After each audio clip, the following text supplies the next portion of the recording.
ਰਾਜੇ ਵੜਿੰਗ ਵਰਗੇ ਤੇ ਬਿੱਟੂ ਵਰਗੇ ਫਿਰ ਬਿਆਨ ਇੱਦਾਂ ਦੇ ਦੇਣ ਲੱਗ ਪੈਂਦੇ ਜਿਹੜੇ ਸਿੱਖ ਪੰਥ ਦੇ ਖਿਲਾਫ ਤੇ ਜਾਂ ਮਤਲਬ ਇੱਕ ਜ਼ਹਿਰ ਜਿਹੜੀ ਉਹਨਾਂ ਦੇ ਮਨ 'ਚ ਭਰੀ ਆ ਉਹ ਸਾਹਮਣੇ ਆਈ ਸੀਗੀ ਉਦੋਂ।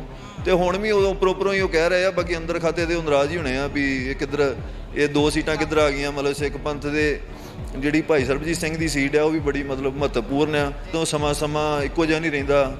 ਪਹਿਲੋਂ ਭਾਈ ਸਾਹਿਬ ਆਏ ਉਦੋਂ ਬੜੀ ਚੜ੍ਹਦੀ ਕਲਾ ਸੀ, ਤੇ ਪਹਿਲੋਂ ਵਿੱਚੋਂ ਸਾਲ ਇੱਕ ਇਹਨਾਂ ਨੇ ਕਾਫੀ ਸਾਨੂੰ ਮਤਲਬ ਚਲੋ ਜਿੱਦਾਂ ਵੀ ਰਿਹਾ ਦਿਨ ਮਾੜੇ ਚੰਗੇ, ਤੇ ਹੁਣ ਬੜੀ ਪਰਮਾਤਮਾ ਦੀ ਕਿਰਪਾ ਜਿੰਨੀ ਸੰਗਤ ਆਈ ਆ ਜਮਹੂਰੀਅਤ ਦੇ ਤਰੀਕੇ ਨਾਲ, ਜਿੱਦਾਂ ਇਹ ਕਹਿੰਦੇ ਸੀਗੇ ਵੀ ਤੁਸੀਂ ਜਮਹੂਰੀਅਤ ਤਰੀਕੇ ਨਾਲ ਆ ਕੇ ਤੇ ਤੁਸੀਂ ਕਰੋ, ਤੇ ਉਸ ਤਰੀਕੇ ਨਾਲ ਹੀ ਸੰਗਤ ਨੇ ਚੁਣਿਆ, ਤੇ ਉੱਦਾਂ ਹੀ ਹੁਣ ਵਧੀਆ ਤਰੀਕੇ ਨਾਲ ਕੰਮ ਕਰਾਂਗੇ। ਸੋ ਭਾਈ ਅੰਮ੍ਰਿਤਪਾਲ ਸਿੰਘ ਹੁਣਾਂ ਦੇ ਭਾਈ ਹਰਪ੍ਰੀਤ ਸਿੰਘ ਹੁਣੀ ਸਾਡੇ ਨਾਲ ਨੇ, ਉਹਨਾਂ ਦੇ ਨਾਲ ਗੱਲਬਾਤ ਕਰਦੇ ਹਾਂ। ਭਾਈ ਸਾਹਿਬ ਵਾਹਿਗੁਰੂ ਜੀ ਕਾ ਖਾਲਸਾ ਵਾਹਿਗੁਰੂ ਜੀ ਕੀ ਫਤਿਹ ਜੀ। ਸੋ ਕਿਵੇਂ ਵੇਖਦੇ ਹੋ ਇਸ ਜਿੱਤ ਨੂੰ, ਤੇ ਕੀ ਵਲਵਲੇ ਨੇ ਇਸ ਸਮੇਂ ਮਨ ਦੇ ਵਿੱਚ, ਕਿਉਂਕਿ ਜਿਸ ਜਗ੍ਹਾ ਤੇ ਇਸ ਸਮੇਂ ਖੜੇ ਆ ਇੱਥੇ ਹੀ ਹੁਣ ਤੋਂ ਕੁਝ ਮਹੀਨੇ ਪਹਿਲਾਂ ਪੁਲਿਸ ਦੌੜੀ ਫਿਰਦੀ ਸੀ ਕਿ ਅੰਮ੍ਰਿਤਪਾਲ ਸਿੰਘ ਨੂੰ ਲੱਭਣਾ, ਉੱਥੇ ਹੀ ਅੱਜ ਇੰਨੀ ਵੱਡੀ ਗਿਣਤੀ ਦੇ ਵਿੱਚ ਸੰਗਤਾਂ ਜੁਟੀਆਂ ਨੇ, ਇਕੱਤਰ ਹੋਈਆਂ ਨੇ, ਵੱਖ-ਵੱਖ ਥਾਵਾਂ ਤੋਂ ਤੁਹਾਡੇ ਕੰਨਾਂ 'ਚ ਦੱਸ ਰਹੇ ਨੇ ਕਿ ਅਸੀਂ ਕਿੰਨੀ ਦੂਰੋਂ ਸਫ਼ਰ ਕਰਕੇ ਆਏ ਹਾਂ। ਇਹ ਦੋਵੇਂ ਚੀਜ਼ਾਂ ਦੇ ਵਿੱਚ, ਦੋਵੇਂ ਸਥਿਤੀਆਂ ਦੇ ਵਿੱਚ ਦਾ ਦੂਰੀ ਤੁਸੀਂ ਤੈਅ ਕੀਤੀ ਹੈ। ਇਹ ਸਾਰੇ ਦੇ ਦੌਰਾਨ ਮਨ ਦੇ ਵਿੱਚ ਕੀ ਕੁਝ ਵਾਪਰਿਆ, ਇਸ ਸਮੇਂ ਕੀ ਵਿਚਾਰ ਨੇ ਮਨ ਦੇ?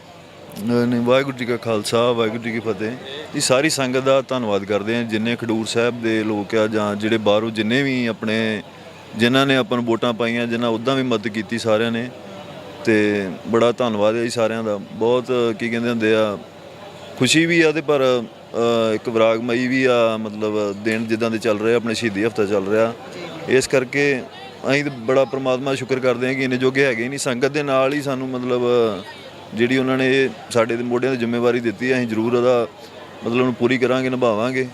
ਬਾਕੀ ਇੱਦਾਂ ਹੀ ਆ ਜੀ, ਜਦੋਂ ਸਮਾਂ ਇੱਕੋ ਜਿਹਾ ਨਹੀਂ ਰਹਿੰਦਾ। ਪਹਿਲੋਂ ਭਾਈ ਸਾਹਿਬ ਆਏ ਉਦੋਂ ਬੜੀ ਚੜ੍ਹਦੀ ਕਲਾ ਸੀ, ਤੇ ਪਹਿਲੋਂ ਵਿੱਚੋਂ ਸਾਲ ਇੱਕ ਇਹਨਾਂ ਨੇ ਕਾਫੀ ਸਾਨੂੰ ਮਤਲਬ ਚਲੋ ਜਿੱਦਾਂ ਵੀ ਰਿਹਾ ਦਿਨ ਮਾੜੇ ਚੰਗੇ, ਤੇ ਹੁਣ ਬੜੀ ਪਰਮਾਤਮਾ ਦੀ ਕਿਰਪਾ ਜਿੰਨੀ ਸੰਗਤ ਆਈ ਆ। ਜੋ ਇਹਨਾਂ ਨੇ ਡਰ ਬਿਠਾਇਆ ਸੀ ਲੋਕਾਂ ਦੇ ਮਨ 'ਚੋਂ ਇੱਕ ਨਿਕਲਿਆ, ਤੇ ਇੱਕ ਜਮਹੂਰੀਅਤ ਦੇ ਤਰੀਕੇ ਨਾਲ, ਜਿੱਦਾਂ ਇਹ ਕਹਿੰਦੇ ਸੀਗੇ ਵੀ ਤੁਸੀਂ ਜਮਹੂਰੀਅਤ ਤਰੀਕੇ ਨਾਲ ਆ ਕੇ ਤੇ ਤੁਸੀਂ ਕਰੋ, ਤੇ ਉਸ ਤਰੀਕੇ ਨਾਲ ਹੀ ਸੰਗਤ ਨੇ ਚੁਣਿਆ, ਤੇ ਉੱਦਾਂ ਹੀ ਹੁਣ ਵਧੀਆ ਤਰੀਕੇ ਨਾਲ ਕੰਮ ਕਰਾਂਗੇ ਆਪਾਂ। ਤੁਸੀਂ ਜਮਹੂਰੀਅਤ ਦੀ ਗੱਲ ਕੀਤੀ ਹੈ, ਉਹੀ ਵਿਅਕਤੀ ਜਿਹੜਾ ਡੀਜੀਪੀ ਨੂੰ ਉਸ ਸਮੇਂ ਚਿੱਠੀ ਲਿਖਦਾ ਸੀ ਕਿ ਇਹਨੂੰ ਡੱਕੋ, ਇਹਨੂੰ ਗ੍ਰਿਫਤਾਰ ਕਰੋ, ਉਹੀ ਵਿਅਕਤੀ ਅੱਜ ਕਹਿ ਰਿਹਾ ਹੈ ਕਿ ਬੜੀ ਚੰਗੀ ਗੱਲ ਹੈ ਜਮਹੂਰੀਅਤ ਦੇ ਤਰੀਕੇ ਦੇ ਨਾਲ ਜੇ ਅੰਮ੍ਰਿਤਪਾਲ ਸਿੰਘ ਇਸ ਲਾਈਨ ਦੇ ਵਿੱਚ ਹੈ, ਐਮਪੀ ਬਣਿਆ, ਚੰਗੀ ਗੱਲ ਹੈ। ਸੋ ਇਹ ਜਿਹੜਾ ਮੋੜਾ ਕੱਟਿਆ ਗਿਆ ਸਾਰਿਆਂ ਦੇ ਵੱਲੋਂ, ਇਸ ਨੂੰ ਕਿਵੇਂ ਵੇਖਦੇ ਹੋ? ਜਿਹੜੇ ਲੋਕ ਖਿਲਾਫਤ ਕਰਦੇ ਸੀ ਅੱਜ ਹੱਕ ਦੇ ਵਿੱਚ ਬਿਨਾਂ ਕੁਝ ਕਹੇ ਆ ਕੇ ਆਪ ਖੜ ਗਏ ਨੇ। ਨਹੀਂ, ਸੰਗਤ ਦਾ ਤੇ ਅਸੀਂ ਸੰਗਤ ਦੇ ਪਹਿਲੇ ਦਿਨ ਤੋਂ ਸਾਡੇ ਨਾਲ ਹੀ ਆ ਜੀ।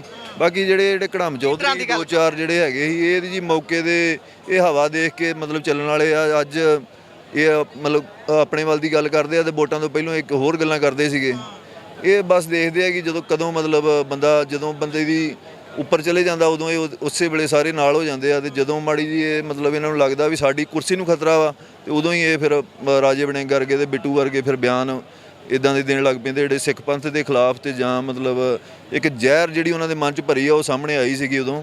ਤੇ ਹੁਣ ਵੀ ਉਦੋਂ ਉੱਪਰੋਂ ਹੀ ਉਹ ਕਹਿ ਰਹੇ ਆ, ਬਾਕੀ ਅੰਦਰ ਖਾਤੇ ਦੇ ਉਹ ਨਾਰਾਜ਼ ਹੀ ਹੋਣੇ ਆ ਵੀ ਇਹ ਕਿੱਧਰ, ਇਹ 2 ਸੀਟਾਂ ਕਿੱਧਰ ਆ ਗਈਆਂ। ਮਤਲਬ ਸਿੱਖ ਪੰਥ ਦੇ ਜਿਹੜੀ ਭਾਈ ਸਰਬਜੀਤ ਸਿੰਘ ਦੀ ਸੀਟ ਆ ਉਹ ਵੀ ਬੜੀ ਮਤਲਬ ਮਹੱਤਵਪੂਰਨ ਆ, ਤੇ ਬੜਾ ਸ਼ੁਕਰ ਕਰਦੇ ਹਾਂ ਜੀ ਅਸੀਂ ਉਹਨਾਂ ਸ਼ਹੀਦ ਪਰਿਵਾਰ ਦੀ ਲਾਜ ਰੱਖੀ ਸੰਗਤ ਨੇ, ਤੇ ਸਾਨੂੰ ਵੀ ਬਹੁਤ ਮਾਣ ਬਖਸ਼ਿਆ। ਅਸੀਂ ਇਹਨੇ ਜੋਗੇ ਹੈਗੇ ਹੀ ਨਹੀਂ, ਬੜਾ ਪਰਮਾਤਮਾ ਦਾ ਸ਼ੁਕਰ ਕਰਦੇ ਹਾਂ ਜੀ। ਨੈਸ਼ਨਲ ਮੀਡੀਆ ਹਾਲੇ ਵੀ ਉਹੀ ਚੀਜ਼ਾਂ ਲਿਖ ਰਿਹਾ ਜਿਹੜਾ ਪਹਿਲਾਂ ਲਿਖਦਾ ਸੀ। ਉਹ ਖਾਲਿਸਤਾਨੀ ਲੀਡਰ, ਖਾਲਿਸਤਾਨੀ ਸਮਰਥਕ, ਇੰਗਲਿਸ਼ ਨਿਊਜ਼ਪੇਪਰ ਵੀ ਇਸ ਤਰ੍ਹਾਂ ਹੀ ਲਿਖ ਰਹੇ ਨੇ। ਐਮਪੀ ਹਾਲੇ ਤੱਕ ਵੀ ਉਹ ਤਸਲੀਮ ਕਰਨ ਨੂੰ ਰਾਜੀ ਕਿਉਂ ਨਹੀਂ ਹੋ ਰਹੇ? ਕੋਈ ਹੁਣ ਕਮੀ ਰਹਿ ਗਈ ਹੈ, ਜਾਂ ਫਿਰ ਭਾਈ ਸਾਹਿਬ ਜਦੋਂ ਆਪ ਆਉਣਗੇ ਉਹੀ ਇਸ ਚੀਜ਼ ਨੂੰ ਦੂਰ ਕਰ ਸਕਣਗੇ, ਤੋੜ ਸਕਣਗੇ ਇਸ ਧਾਰਨਾ ਨੂੰ? ਨਹੀਂ, ਇਹ ਇਹਨਾਂ ਦੀ ਹੈਗੀ ਹੈ ਸ਼ੁਰੂ ਤੋਂ ਏਜੰਡਾ ਹੀ ਰਿਹਾ ਜੀ। ਉਹਨਾਂ ਨੇ ਸੰਤਾਂ ਦੇ ਖਿਲਾਫ ਜਾਂ ਦੀਪ ਸਿੱਧੂ ਦੇ ਖਿਲਾਫ ਜਿੰਨੇ ਵੀ ਮਤਲਬ ਜਿਹੜੇ ਆਪਣੇ ਕੋਈ ਪੰਜਾਬ ਲਈ ਚੱਲਦੇ ਆ ਚੰਗੇ ਬੰਦੇ, ਉਹਨਾਂ ਦੇ ਖਿਲਾਫ ਇਹ ਪ੍ਰੋਪੇਗੈਂਡਾ ਸਿਰਜਦੇ ਆ। ਤੇ ਪਰ ਉਹ ਲੋਕਾਂ ਨੇ ਦਿਖਾਤਾ ਨਾ, ਉਹਨਾਂ ਨੂੰ ਸੰਗਤ ਨੇ ਦਿਖਾਤਾ ਨਾ 4.5 ਲੱਖ ਵੋਟਾਂ ਦੇ ਨਾਲ ਵੀ ਇੰਨੇ ਲੋਕ ਨਾਲ ਆ ਜੀ ਉਹਨਾਂ ਦੇ। ਤੇ ਬਾਕੀ ਅਜੇ ਇਹ ਹਲਕੇ ਦੀ ਗੱਲ ਆ, ਹੋਰ ਜਿੰਨੇ ਮਤਲਬ ਬਾਹਰ ਜਿੰਨੀ ਵੀ ਸੰਗਤ ਆ ਜਿਹੜੇ ਬਾਹਰ ਬੈਠੇ ਵਿਦੇਸ਼ਾਂ 'ਚ, ਸਾਰਿਆਂ ਨੇ ਬਹੁਤ ਸਾਥ ਦਿੱਤਾ, ਤੇ ਅਸੀਂ ਧੰਨਵਾਦ ਕਰਦੇ ਹਾਂ ਸਾਰਿਆਂ ਦਾ। ਜਿਹੜੇ ਹਲਕੇ ਤੋਂ ਬਾਹਰ ਬੈਠੇ ਹੋਏ ਲੋਕ ਨੇ ਉਹ ਇਹ ਗੱਲ ਕਰਦੇ ਨੇ ਕਿ ਠੀਕ ਹੈ, ਪੰਥ ਦੀ ਗੱਲ ਤਾਂ ਕਰਨੀ ਵੀ ਬਣਦੀ ਹੈ, ਕਰਨੀ ਚਾਹੀਦੀ ਹੈ। ਪੰਜਾਬ 'ਚ ਖੜੇ ਆ, ਇੱਥੇ ਨਹੀਂ ਹੋਊਗੀ ਤਾਂ ਕਿੱਥੇ ਹੋਊਗੀ? ਖਾਸ ਤੌਰ 'ਤੇ ਖਡੂਰ ਸਾਹਿਬ ਤਾਂ ਨਿਰੋਲ ਸਿੱਖ ਹਲਕਾ ਹੈ, ਤੇ ਉਹਨਾਂ ਦਾ ਇਹ ਕਹਿਣਾ ਸੀ ਕਿ ਫਿਰ ਡਿਵੈਲਪਮੈਂਟ ਦੇ ਕੰਮਾਂ 'ਤੇ ਵੀ ਬਰਾਬਰ ਗੱਲ ਹੋਊਗੀ। ਕਿਤੇ ਇਹੀ ਨਾ ਹੋਵੇ ਵੀ ਭਾਈ ਅੰਮ੍ਰਿਤਪਾਲ ਸਿੰਘ ਕਹਿੰਦੇ ਉੱਥੇ ਜਾਣ ਪਾਰਲੀਮੈਂਟ ਦੇ ਵਿੱਚ ਤੇ ਆਡੇ ਲੈਂਦੇ ਹੀ ਰਹਿ ਜਾਣ, ਪੰਜਾਬ ਦੇ ਆਪਣੇ ਹਲਕੇ ਦੇ ਲਈ ਕੋਈ ਕੰਮ ਵੀ ਨਾ ਕਰ ਸਕਣ ਜਾਂ ਫੰਡ ਨਾ ਲਿਆ ਸਕਣ। ਇਹੋ ਜੀ ਕੀ ਕਹਿਣਾ ਚਾਹੋਗੇ ਇਸ ਬਾਬਤ ਜਿਹੜੇ ਲੋਕ ਗੱਲਾਂ ਕਰ ਰਹੇ ਨੇ? ਨਹੀਂ, ਇਹਦਾ ਤੇ ਨਾ ਜਵਾਬ ਇਦਾਂ ਕਿ ਅਸੀਂ ਜਿਹੜੇ ਮੇਨ ਹੈਗੇ ਆ ਪ੍ਰੋਬਲਮ, ਇੱਕ ਨਸ਼ੇ ਦੀ ਆ, ਇੱਕ ਬੇਅਦਬੀ ਦੀ, ਬੰਦੀ ਸਿੰਘਾਂ ਦਾ ਮੁੱਦਾ, ਉਹਨਾਂ ਨੂੰ ਲੈ ਕੇ ਚੱਲਾਂਗੇ ਫਿਲਹਾਲ ਤੇ। ਬਾਕੀ ਭਾਈ ਸਾਹਿਬ ਆਉਣਗੇ, ਆਪ ਉਹ ਕਰਨਗੇ, ਦੇਖਣਗੇ ਕਿਦਾਂ ਕੀ ਹਿਸਾਬ ਕਿਤਾਬ ਆ। ਬਾਕੀ ਜਿੰਨੇ ਕੁ ਮਤਲਬ ਸਾਨੂੰ ਹੋਊਗੀ ਉਨੀ ਕੁ ਅਸੀਂ ਕਰਾਂਗੇ। ਬਾਕੀ ਹੁਣ ਉਹਨਾਂ ਕੋਲ ਤੇ ਅਸੀਂ ਇਦਾਂ ਦੇ ਮੰਗਣੋਂ ਰਹੇ ਜਾ ਕੇ ਉਹਨਾਂ ਕੋਲ ਵੀ ਸਾਨੂੰ ਤੁਸੀਂ ਗ੍ਰਾਂਟਾਂ ਦਿਓ ਜੀ, ਤੇ ਉਹ ਕਰੋ। ਬਾਕੀ ਜਿੰਨੇ ਜੋਗੇ ਹੈਗੇ ਉਹਨਾਂ ਅਸੀਂ ਕਰਾਂਗੇ ਜ਼ਰੂਰ। ਬਹੁਤ ਬਹੁਤ ਧੰਨਵਾਦ ਸਰ। ਵਾਹਿਗੁਰੂ ਖਾਲਸਾ ਵਾਹਿਗੁਰੂ ਫਤਿਹ ਜੀ।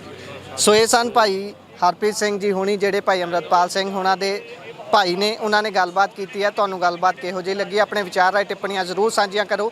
ਜੁੜੇ ਰਹੋ ਪੰਜਾਬੀ ਰੇਡੀਓ ਤੇ ਪੰਜਾਬੀ ਟੀਵੀ USA ਨਾਲ।